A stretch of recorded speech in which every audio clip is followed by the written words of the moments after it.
ओम नमो भगवते वासुदेवाय। स्वागत है आप सभी का हमारे चैनल पर। आज है आषाढ़ मास के कृष्ण पक्ष की योगिनी एकादशी। आज के दिन भगवान विष्णु का पूजन करने से, योगिनी एकादशी व्रत की कथा सुनने से मनुष्य के सभी प्रकार के पाप नष्ट हो जाते हैं। योगिनी एकादशी को भगवान ने इस भवसागर से पार निकलने के लिए नौका रूपी बताया है। योगिनी एकादशी का व्रत करने से मनुष्य के पाप तो नष्ट होते ही हैं, साथ ही साथ 88,000 ब्राह्मणों को भोजन कराने के बराबर पुण्य फल की प्राप्ति भी होती है। तो आज के दिन हम आपको योगिनी एकादशी की कथा सुनाने जा रहे हैं। अगर आपको कथा पसंद आए तो वीडियो को लाइक करके औरों से भी शेयर करिए।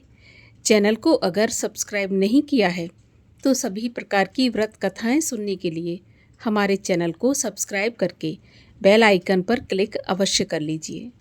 तो आइए अब प्रेम पूर्वक सुनते हैं योगिनी एकादशी व्रत की कथा। तो प्रेम से बोलिए भगवान विष्णु की जय, योगेश्वर भगवान श्री कृष्ण की जय।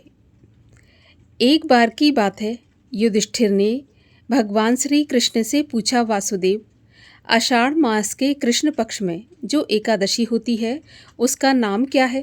कृपया उसका वर्णन कीजिए। तब भगवान श्री कृष्ण बोले, राजन, आषाढ़ मास के कृष्ण पक्ष की एकादशी का नाम योगिनी है। ये एकादशी बड़े बड़े पातकों का नाश करने वाली है। संसार सागर में डूबे हुए प्राणियों के लिए ये सनातन नौका के समान है। ऐसा सुनकर युधिष्ठिर बोले, हे वासुदेव, इस एकादशी का व्रत किसने किया और उसको क्या पुण्य फल प्राप्त हुआ? कृपा करके ये भी बताइए। तब भगवान श्री कृष्ण कहते हैं, हे युधिष्ठिर, अब मैं तुम्हें इस संदर्भ में एक कथा सुनाता हूँ, सो ध्यान पूर्वक सुनो। अलकापुरी के राजाधिराज कुबेर सदा भगवान शिव की भक्ति में तत्पर रहने वाले हैं। उनका हेममाली नामक एक यक्ष सेवक था जो पूजा के लिए रोजाना फूल लाया करता था। हेममाली की पत्नी का नाम विशालाक्षी था। वह यक्ष काम पाश में आबद्ध होकर सदा अपनी पत्नी में आसक्त रहता था। एक दिन की बात है, हेममाली मानसरोवर से फूल लाकर अपने घर में ही ठहर गया और पत्नी के प्रेम पाश में खोकर रह गया। अतः कुबेर के भवन में वो समय पर नहीं जा सका। इधर कुबेर मंदिर में बैठकर शिवजी का पूजन कर रहे थे। उन्होंने दोपहर तक फूल आने की प्रतीक्षा की, लेकिन फूल नहीं आए। जब पूजा का समय व्यतीत हो गया तो यक्षराज ने कुपित होकर सेवकों से कहा कि यक्षो, दुरात्मा हेममाली यहाँ पर क्यों नहीं आया? तब यक्ष कहने लगे, राजन, वह तो पत्नी की कामना से आसक्त होकर घर पर ही रमण कर रहा है। ऐसा सुनकर कुबेर क्रोध से भर गए और तुरंत ही हेममाली को बुलवाया। तब आकर कुबेर के सामने हेममाली खड़ा हो गया। उसे देखकर कुबेर बोले, अरे पापी, अरे दुष्ट, ओ दुराचारी, तूने भगवान की अवहेलना की है। अतः तू कोढ़ से युक्त और अपनी उस प्रियतमा से वियुक्त होकर इस स्थान से भ्रष्ट होकर अन्यत्र चला जा। कुबेर के ऐसा कहने पर वह उस स्थान से नीचे गिर गया। कोढ़ से सारा शरीर पीड़ित था, परंतु शिव पूजा के प्रभाव से उसकी स्मरण शक्ति लुप्त नहीं हुई थी। उसको सब कुछ याद था। इसके बाद वह पर्वतों में श्रेष्ठ मेरुगिरी के शिखर पर गया। वहाँ पर मुनीश्वर मार्कंडेय जी का उसे दर्शन हुआ। तब उस पापकर्मा यक्ष ने मुनिवर के चरणों में प्रणाम किया। मुनिवर मार्कंडेय ने उसे भय से कांपते हुए देखा और उससे पूछने लगे कि तुझे कोढ़ के रोग ने कैसे दबा लिया? तब यक्ष बोला, हे मुनिवर, मैं कुबेर का अनुचर हेममाली हूँ। मैं प्रतिदिन मानसरोवर से फूल लाकर शिव पूजा के समय कुबेर को दिया करता था। एक दिन पत्नी सहवास के सुख में फंस जाने के कारण मुझे समय का ज्ञान नहीं रहा। अतः राजाधिराज कुबेर ने कुपित होकर मुझे श्राप दे दिया, जिससे मैं कोढ़ से आक्रांत होकर अपनी प्रियतमा से बिछुड़ गया। हे मुनि श्रेष्ठ, संतों का चित्त स्वभावतः परोपकार में लगा रहता है। ये जानकर मुझ अपराधी को कर्तव्य का उपदेश दीजिए। मार्कंडेय जी बोले, तुमने यहाँ सच्ची बात कही है, इसीलिए मैं तुम्हें कल्याणप्रद व्रत का उपदेश करता हूँ। तुम आषाढ़ मास के कृष्ण पक्ष की योगिनी एकादशी का व्रत करो। इस व्रत के पुण्य से तुम्हारा कोढ़ निश्चय ही दूर हो जाएगा। भगवान श्री कृष्ण कहते हैं, राजन, मार्कंडेय जी के उपदेश से उसने योगिनी एकादशी का व्रत किया, जिससे उसके शरीर का कोढ़ दूर हो गया। उस उत्तम व्रत का अनुष्ठान करने पर वह पूर्ण सुखी हो गया। हे राजन, ये योगिनी का व्रत ऐसा पुण्यशाली है कि 88,000 ब्राह्मणों को भोजन कराने से जो फल मिलता है, वही फल योगिनी एकादशी का व्रत करने वाले मनुष्य को मिलता है। योगिनी महान पापों को शांत करने वाली और महान पुण्य देने वाली है। इस महात्म को पढ़ने और सुनने से मनुष्य सभी पापों से मुक्त हो जाता है।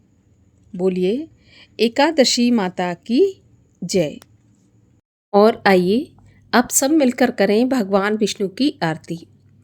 ओम जय जगदीश हरे, स्वामी जय जगदीश हरे। भक्त जनों के संकट क्षण में दूर करे। ओम जय जगदीश हरे। जो ध्यावे फल पावे, दुख बिन से मन का, सुख संपत्ति घर आवे, कष्ट मिटे तन का। ओम जय जगदीश हरे। मातु पिता तुम मेरे, शरण गहूँ किसकी, स्वामी शरण पड़ूँ किसकी। तुम बिन और न दूजा, आस करूं जिसकी। ओम जय जगदीश हरे। तुम पूरन परमात्मा, तुम अंतर्यामी, पार ब्रह्म परमेश्वर, तुम सबके स्वामी। ओम जय जगदीश हरे। तुम करुणा के सागर, तुम पालन करता, मैं सेवक तुम स्वामी, मैं मूरख खल कामी, कृपा करो भरता। ओम जय जगदीश हरे। तुम हो एक अगोचर, सबके प्राणपति, स्वामी सबके प्राणपति। किस विध मिलूं दयामय, तुमको मैं कुमति। ओम जय जगदीश हरे।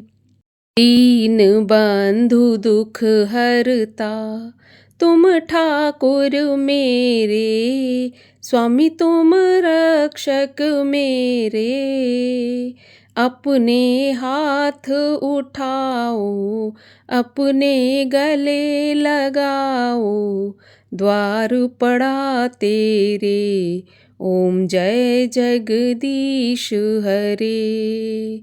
विषय विकार मिटाओ, पाप हरो देवा, श्रद्धा भक्ति बढ़ाओ, संतों की सेवा।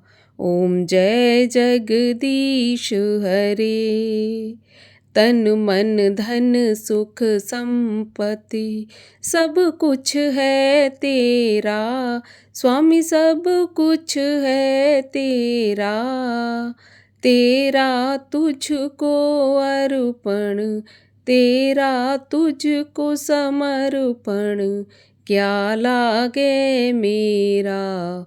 ओम जय जगदीश हरे।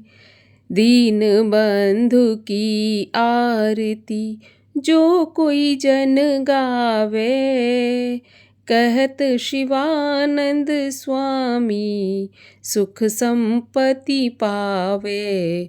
ओम जय जगदीश हरे। बोलिए लक्ष्मी नारायण भगवान की जय। एकादशी माता की जय।